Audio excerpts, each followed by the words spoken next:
Coach à domicile, le conseil bien-être de nos experts. Jean-Philippe Cadu, kiné du sport. Au cabinet, on me pose très souvent ce genre de questions. Eh, dis kiné, il se passe quoi quand ça craque? Eh ben moi, l'autre jour, j'ai tourné ma tête comme ça. Et j'ai entendu craquer. Ça veut dire que ma vertèbre est disloquée ou pas? Et si je me craque les doigts, j'aurai de l'arthrose? Et à juste titre, car les idées reçues à ce sujet sont très nombreuses. Alors, qu'est-ce qu'il se passe quand ça craque?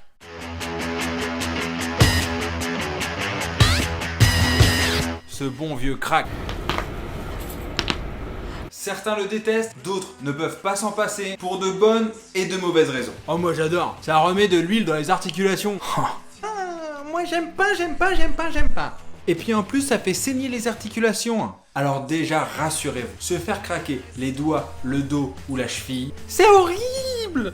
Ce n'est absolument pas nuisible pour vos articulations. Ça ne fait pas vieillir vos articulations plus vite, ça ne fait pas saigner vos os, vos articulations et vos cartilages iront très bien. Sauf cas exceptionnel quand c'est fait par des gros bourrins. Take a deep breath through your nose. There you go. And just keep breathing. Yeah, keep breathing. Là pour le coup, compliqué. Ah bon? Mais il se passe quoi alors? Il y a consensus à ce sujet. Il s'agit en fait de la formation de gaz au sein du liquide synovial. Sinon quoi? Le liquide synovial, c'est un peu comme l'huile dans votre moteur. C'est pour assurer un meilleur glissement entre les cartilages de l'articulation. Et comme tout liquide, il ne peut pas se compresser ou se décompresser. Mais le gaz, oui. Et c'est même cela qui provoque le bruit. Et c'est vrai pour les doigts comme pour les vertèbres. Ce n'est donc pas du tout en lien avec un déplacement ou un replacement de la vertèbre. D'ailleurs, on peut le refaire toutes les 30 minutes. Ou alors, ça voudrait dire que ça se redéplace vachement vite, et chez tout le monde. Et ça sert à quoi au juste?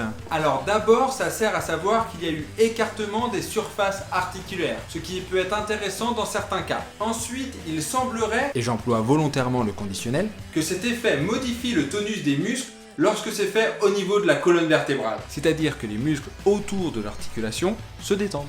Enfin, ça agit pas mal sur le ciboulot des jambes, qui parfois vont mieux à l'instant où ils entendent le bruit.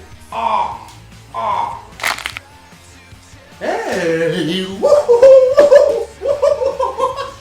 Pour finir, sachez qu'il y a plusieurs types de craquements et ils sont plus ou moins anodins. Par exemple, le clac de frottement qu'on peut refaire à l'infini. Il correspond à un frottement d'une structure sur l'autre. Par exemple, un tendon sur un os. C'est un peu comme un claquement de doigts en fait. Et puis, il y a les craques qui font mal.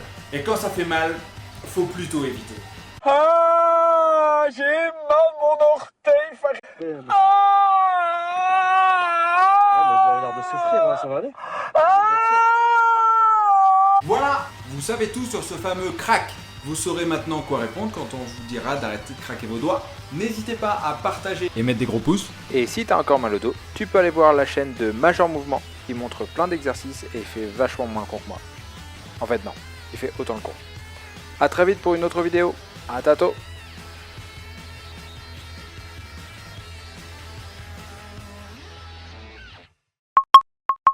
À bientôt sur le HuffPost.